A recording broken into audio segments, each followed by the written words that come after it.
जय श्री कृष्णा। राधे राधे। आज हम सुनेंगे बैसाख मास महात्म्य का 19वां अध्याय। तो एक बार प्रेम से बोलिए, विष्णु भगवान की जय हो, कृष्ण भगवान की जय हो। श्रुति देव कहने लगे कि बैसाख मास महात्म्य का फल और भी सुनो। पांचाल देश के राजा भूरी यश का पुत्र पुरुयश नाम वाला अत्यंत पुण्य आत्मा तथा बुद्धिमान था। पिता के मरने पर वह राजा बना। वह धर्मपूर्वक पृथ्वी का राज्य करता था, परंतु पूर्व जन्म में उसने जल का दान नहीं किया था। इस कारण उसकी सब संपत्ति नष्ट हो गई। अब इस प्रकार उसको बलहीन देखकर उसके कई एक शत्रु राजाओं ने उस पर आक्रमण कर दिया। बेचारा राजा परास्त होकर अपनी सिखनी रानी और कुछ साथियों के सहित पर्वत की एक ऐसी गुफा में छिप गया जिसका रास्ता कोई नहीं जानता था। राजा ने बड़ी व्याकुलता से वहां पर 53 वर्ष व्यतीत किए। अब राजा के मन में यह चिंता उत्पन्न हुई कि मैं जन्म और कर्म से तो शुद्ध हूँ। मैंने जन्म भी अच्छे कुल में लिया, परंतु न जाने मेरे सब पौरुष कहाँ गए।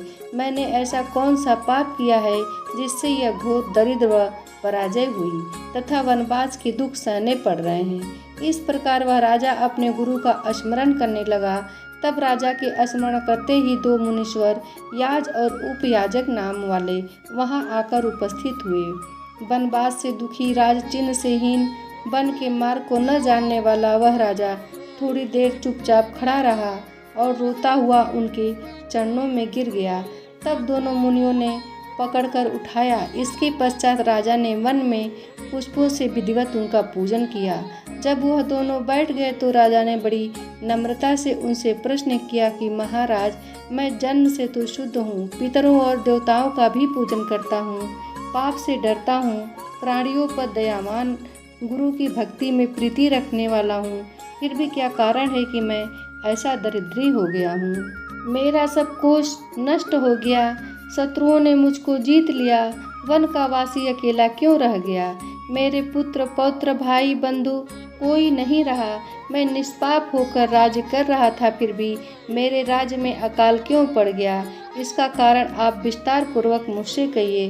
राजा के ऐसे वचन सुन थोड़ी देर सोचकर वह दोनों मुनि याज और उपयाजक कहने लगे कि हे राजन, तू अपने दुख का कारण सुन। पहले 10 जन्मों में तू अत्यंत घोर पापी व्याघ्र रहा है। 10वें जन्म में भी तू बड़ा कठोर हृदय व्याघ्र का जन्म धारण कर प्राणियों का वध करने में यमराज के तुल्य था। जब 10वें जन्म में गौड़ देश में था और अपने घोर एवं बुरे कर्मों में लगा हुआ यात्रियों को निर्दयता से कष्ट दिया करता था, तो उसी समय धूप से व्याकुल 2 बड़े धनवान वैश्य और वेदांगों को जानने वाले कर्षण नाम वाले मुनि वहां पर आए। इनको आता देखकर तू धनुष बाण लेकर उनका रास्ता रोक कर खड़ा हो गया। फिर उनमें से एक वैश्य मारकर तूने सब धन छीन लिया। जब तू दूसरे को मारने लगा तो वह समस्त द्रव्य वहीं घास फूस में फेंक कर डर के मारे भाग गया। तब कर्षण मुनि व्याघ्र के हाथ से मारे जाने के भय से व्याकुल मूर्छा खाकर पृथ्वी पर गिरे हुए ऋषि से पूछा कि वैश्य ने धन कहाँ छिपाया है। फिर एक गड्ढे के पानी से उनके हाथ मुंह धोए और उनको मूर्छा न आ जाए, इस कारण उन पर पंखे से हवा करने लगा। और मुनि से कहा कि जब तक मैं इस वन में सशस्त्र हूँ तब तक तुमको किसी बात का भय नहीं। निर्धन मनुष्य सदा सुखी रहते हैं तथा तुम्हारे फटे वस्त्र और टूटे बर्तनों को लेकर भी क्या करूँगा। तुम केवल यही बताओ कि उस वैश्य ने धन कहाँ छिपाया है। यदि ठीक नहीं बताया तो तुम्हें मार डालूंगा। कर्षण बोलने की वैश्य धन को इन वृक्षों में फेंक गया है और स्वयं इधर भाग गया है। व्याघ्र ने ऋषि से कहा कि तुम निडर होकर सुखपूर्वक यहाँ से चले जाओ। यहाँ से थोड़ी दूर पक्के तालाब में निर्मल जल है, वहाँ पर जल पीकर और अपनी थकान दूर कर अपने स्थान को चले जाओ। अभी राजा के कर्मचारी वैश्य का रुदन सुनकर तथा पाँव के खोज देखते हुए इधर आएंगे, इसलिए मैं तुम्हारे साथ नहीं चल सकता। यह पंखा ले जाओ, इसकी हवा से कुछ गर्मी कम हो जाएगी। इस प्रकार वह पंखा लेकर गहन वन में चले गए। यद्यपि तुमने कार्यवश उसकी सेवा की थी, परंतु वैशाख मास की प्रचंड धूप में तुम्हारे द्वारा की गई इस सेवा के परिणाम स्वरूप तेरा जन्म विशाल राज वंश में हुआ।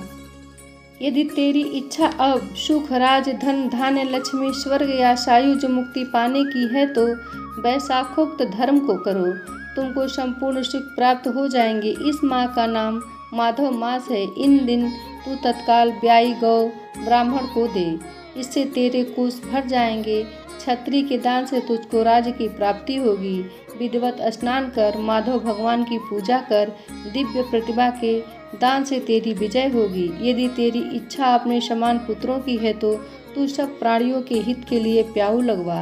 हे राजन, इन वैशाखोक्त सब धर्मों के करने से समस्त लोग तेरे वश में हो जाएंगे।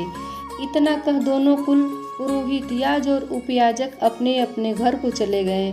तब महापराक्रमी राजा कुल पुरोहितों के कथनानुसार वैशाखोक्त धर्म और भगवान की पूजा करने लगा, जिसके प्रभाव से राजा ने अपने बची हुई सेना को लेकर पांचाल नगरी में प्रवेश किया। इस प्रकार राजा पुरुयश ने अपना खोया हुआ सारा राज्य पुनः प्राप्त कर लिया।